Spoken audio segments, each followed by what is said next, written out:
Hello बच्चों, कैसे हैं आप सभी लोग। इस करंट अफेयर्स के सेगमेंट में आप सभी का स्वागत है। देखिए, इसमें जो क्वेश्चंस हम पढ़ेंगे ये यूपीएससी के सेगमेंट में बहुत जरूरी है। जैसे अभी एस जयशंकर साहब गए, उन्होंने कहा भाई यूनाइटेड नेशन सिक्योरिटी काउंसिल की परमानेंट सीट हमें नहीं मिल पा रही, जिसमें चाइना लगातार एक रोड़ा बन रहा है, और अगर ये सीट हमें नहीं मिलेगी तो हम क्या करेंगे आपके यहाँ। तो हमने क्या किया, अपना डिफेंस बजट हमने डाउन कर दिया।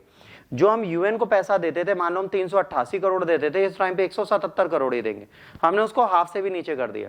हमने इस साल के फाइनेंशियल सेशन में उसको चीजें कंट्रोल करने की कोशिश की। हम गए, हमने कहा भाई यूनाइटेड नेशन सिक्योरिटी काउंसिल की परमानेंट सीट हमको भी दे दीजिए, हम इतने अमीर आदमी हैं, आप हमारी बात नहीं सुनते। तो इन्होंने कहा भाई तुम कितने भी अमीर हो, कितने भी रिच हो, हमसे कोई मतलब नहीं है, बट हम तुम्हें अपने हिसाब से कुछ नहीं देंगे, तुम जो भी चाहो कर लो, बट तुम ये उम्मीद करो कि हम तुमको परमानेंट सीट दे देंगे। तो यहाँ पर एक बहुत बड़ा वर्ड आता है, पेन ले लें पहले फिर बताएं, जिसका नाम है चाइना। चाइना हर बार मना कर देता है कि भाई इंडिया को हम परमानेंट सिक्योरिटी काउंसिल के मेंबर बनने नहीं देंगे, ये कोशिश कर लें, उसके बाद भी इसको हम अपने देश के साथ जुड़ते नहीं देंगे। अब यहाँ पे इश्यूज क्या है इसको समझिए। जैसे मान लीजिए विश्व का अगर आप मैप देखेंगे तो परमानेंट 5 की अगर बात करें, P5 की, तो P5 में बेटा कौन कौन से मेंबर्स जुड़ते हैं, कौन कौन है P5 में?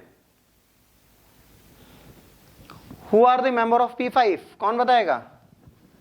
सबसे पहले एक बंदा कभी नहीं छूटेगा, दूसरा रशिया कभी नहीं छूटेगा, तीसरा यूके कभी नहीं छूटेगा, फ्रांस कभी नहीं छूटेगा और चाइना कभी नहीं छूटेगा। अब आप ध्यान से देखिए, यूरोप में ये दोनों आ गए। यूरोप की पॉपुलेशन एशिया से तो कम ही है। साउथ और नॉर्थ अमेरिका मिला दो, यहां पर ये है, तो यहां पर भी एक सीट कम है। अब बात करी जाए, रशिया है तो रशिया को पूरा ये टैकल कर सकता है। एशिया में चाइना है। एशिया की पॉपुलेशन वर्ल्ड की सबसे ज्यादा पॉपुलेशन है और यहां पर हमने वीटो एक ही को दिया है। साउथ अफ्रीका और अफ्रीकन कॉन्टिनेंट की बात कर रहे हैं, अफ्रीका के कॉन्टिनेंट में एक बंदे के पास भी कंट्री का एक भी ऐसी कंट्री नहीं है जिसको हमने परमानेंट नेशन बनाया हो। अब इनकी मांग कौन रखेगा? जैसे मान लीजिए जो 5 लोग हैं क्या करते हैं, वीटो यूज करते हैं। जैसे कोई भी बात होती है, इनसे कहा गया, जैसे अमेरिका ने कहा कि भाई हम तालिबान पे अटैक करेंगे, सबने कहा हम नहीं करने देंगे, तो सबकी बात इसने सुनी और सबसे बाद में इसने कहा मेरा वीटो, मैं अटैक करूंगा। और जैसे उसने भाई साहब वीटो लगाया, वैसे जो बाकी 4 नेशन है वो काउंटर वीटो नहीं लगा सकते। यूनाइटेड नेशन सिक्योरिटी काउंसिल की सबसे बड़ी प्रॉब्लम है कि वहां पर काउंटर वीटो का कोई ऑप्शन नहीं है। मतलब अगर आपने वीटो लगा दिया तो इस वीटो के अगेंस्ट उस साल कोई भी वीटो नहीं लग सकता। तो जो पहले वीटो लगाएगा वो अपनी चीजें सामने रख देता है।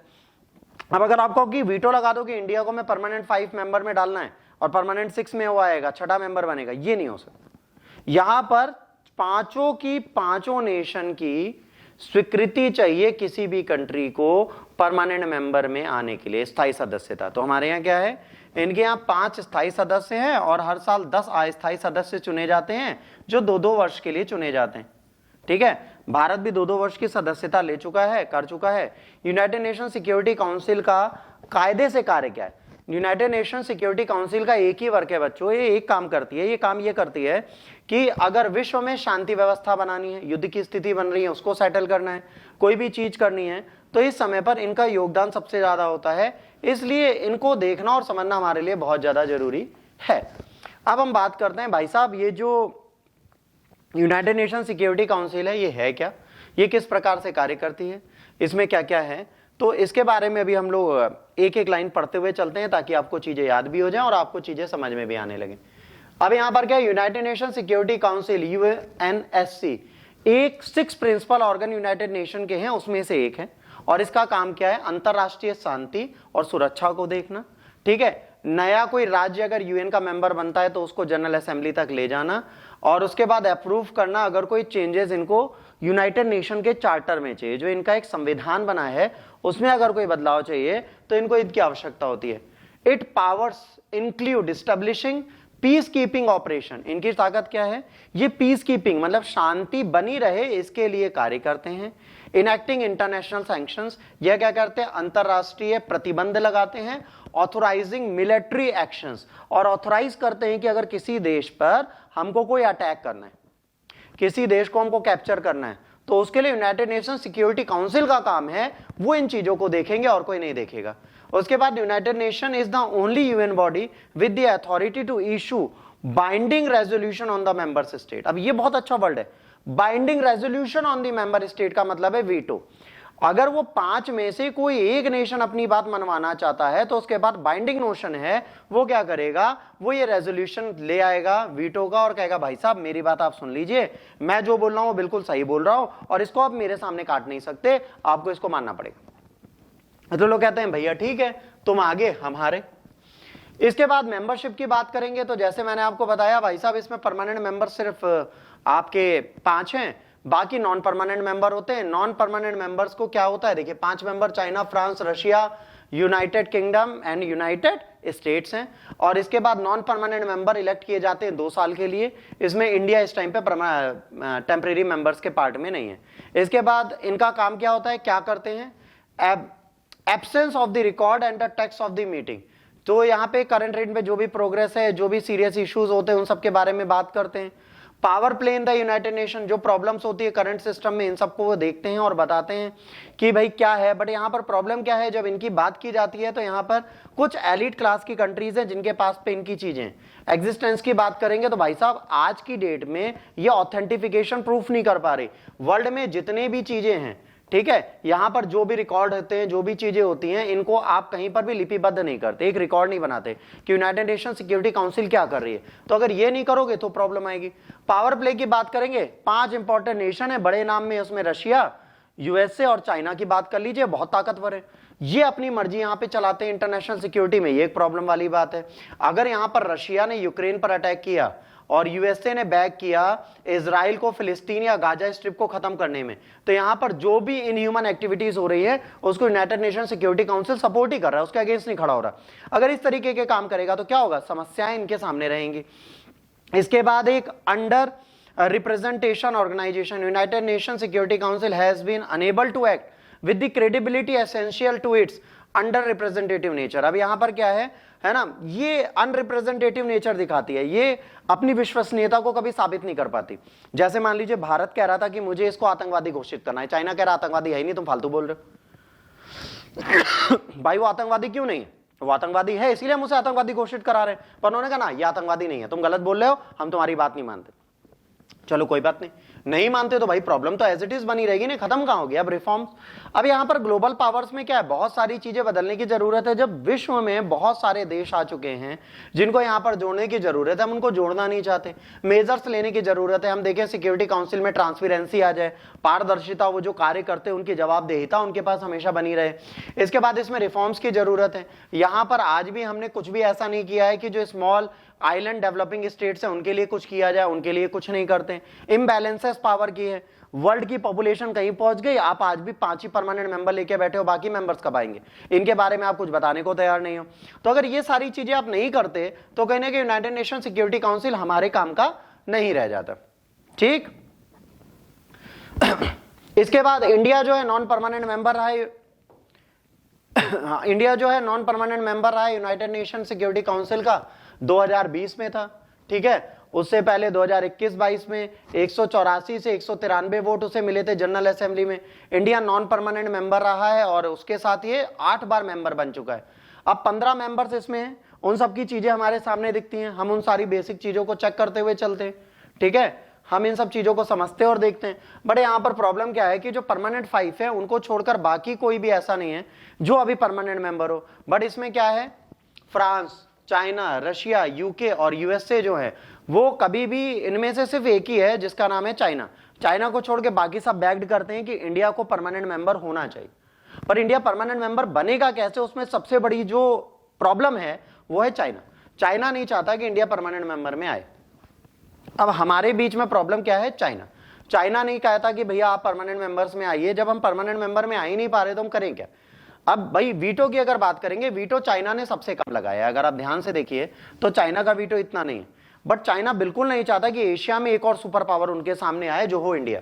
ये इसको कभी भी बिट लगाने नहीं देगा। तो अगर 5 के 5 मेंबर्स की जरूरत है किसी को P5 में, P6 या P7 बनाने में, तो प्रॉब्लम है। अब ये बिट सिर्फ इंडिया के लिए नहीं है, परमानेंट 5 मेंबर्स को बढ़ाने के लिए सिर्फ इंडिया जरूरी नहीं है। चैलेंज में कौन है, ब्राजील भी खड़ा है। ब्राजील कह रहा है हमें भी दीजिए, ठीक है, जापान कह रहा है हमें भी दीजिए, इंडिया कह रहा है हमें भी दीजिए, और साउथ अफ्रीका कह रहा है हमें भी दीजिए, क्योंकि अफ्रीकन कॉन्टिनेंट में कोई नहीं है। अगर कायदे से बात की जाए, एसेंशियली किसी को बढ़ाना होगा तो सबसे बड़ा दावेदार साउथ अफ्रीका दिखता है, क्योंकि अफ्रीकन कॉन्टिनेंट में एक भी सीट हमारे पास नहीं है। अगर हमारे पास कोई सीट नहीं है तो हम चाहते हैं कि यहां पर एक सीट हमारे सामने आए, तो इस सीट को लाने का प्रयास करने के लिए हम इनको चाहते हैं। तो ब्राजील, जापान इंडिया से ज्यादा बेहतर कर रहे हैं, साउथ अफ्रीका ज्यादा बेहतर कर रहा है, बट इंडिया एशिया के लिए और ग्लोबल प्लेटफॉर्म पे बहुत बड़ा नेशन है, बहुत बड़ी जनसंख्या है। तो हमको ये कोशिश करनी पड़ेगी कि अगर इसको हम परमानेंट 5 में जोड़ देते हैं और परमानेंट 5 को P6 या P7 बना देते हैं तो कहीं ना कहीं पावर बैलेंस होना स्टार्ट हो जाएगा, जो आज की डेट में हमारे लिए बहुत ज्यादा जरूरी है।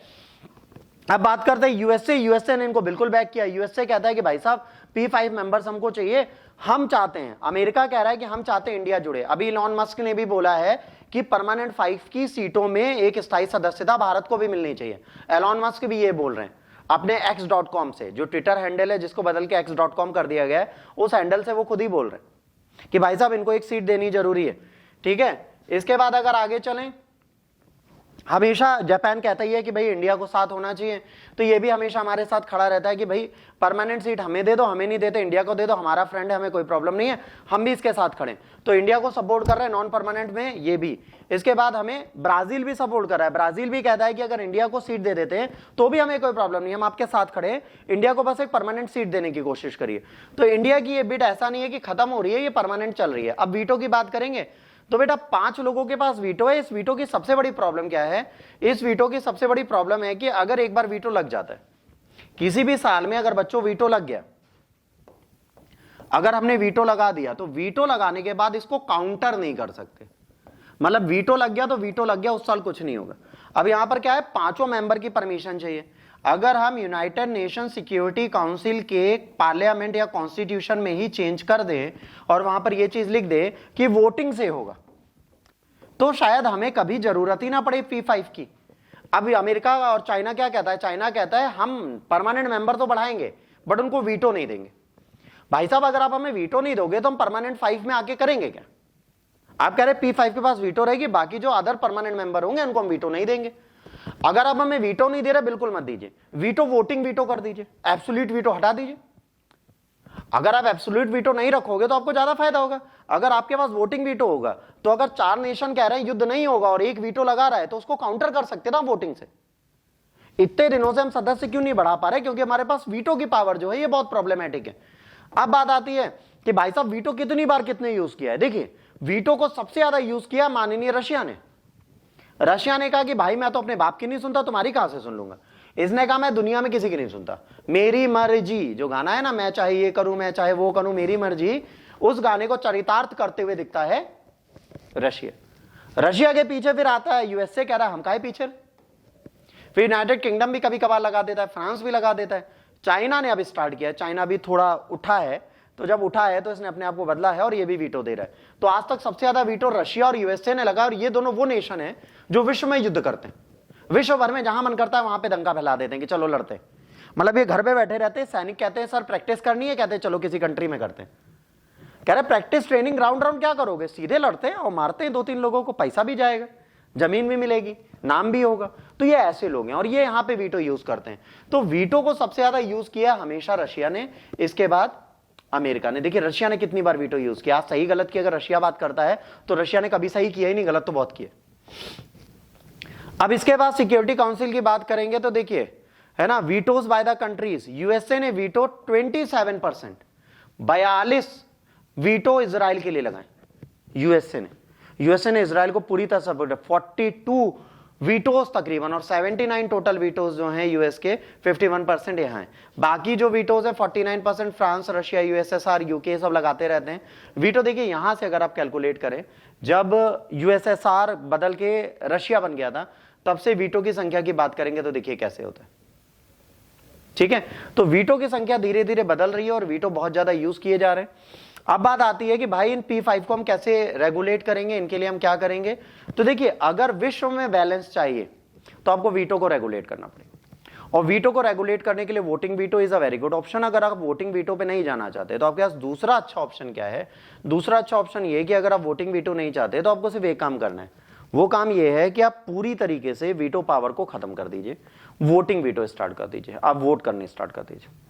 Permanent member, non permanent member सब 15 मेंबर है, 15 मेंबर में से जिसका बहुमत होगा वो मत फॉलो होगा। तो आप मत बढ़ाइए परमानेंट मेंबर, कोई दिक्कत नहीं। और अगर आप परमानेंट मेंबर नहीं बढ़ा रहे तो कुछ स्थायी सदस्य के साथ नॉन परमानेंट मेंबर जो हैं वो 5-5 साल के लिए बनाइए, तो कहीं ना कहीं कुछ चीजें हो जाएंगी। और जो इंपॉर्टेंट नेशंस हैं जिनके पास ज्यादा शक्ति है, जैसे भारत है, जापान है, ब्राजील है, साउथ अफ्रीका है, ठीक है, इन सारी कंट्रीज को आप नॉन परमानेंट मेंबर में भी रखिए, बट 5-5 साल के लिए इन्हीं को रिप्लेस करते रहिए, बाकी 2-2 साल के लिए रखिए। तो बदलाव बहुत किए जा सकते हैं, बट ये डिपेंड करता है कौन सा बदलाव कब आता है और क्या आता है। इसके बारे में अभी भी रूपरेखा बननी बाकी है, बट उम्मीद है कि आने वाले टाइम पे ये हो जाएगा। तो देखा जाता है परमानेंट मेंबर्स और नॉन परमानेंट मेंबर्स क्या करते हैं, ये तो अवेटेड चीज है, फ्यूचर में क्या होगा इसके बारे में हम बिल्कुल बात नहीं कर सकते अभी। बट अगर इस लेक्चर में आपको कोई भी डाउट हो तो आप बिंदास कमेंट में लिख सकते हैं, मुझसे पूछ सकते हैं, मैं आपको बता दूंगा। अगले करंट के लेक्चर तक के लिए वेट करिए। God bless you all, take care.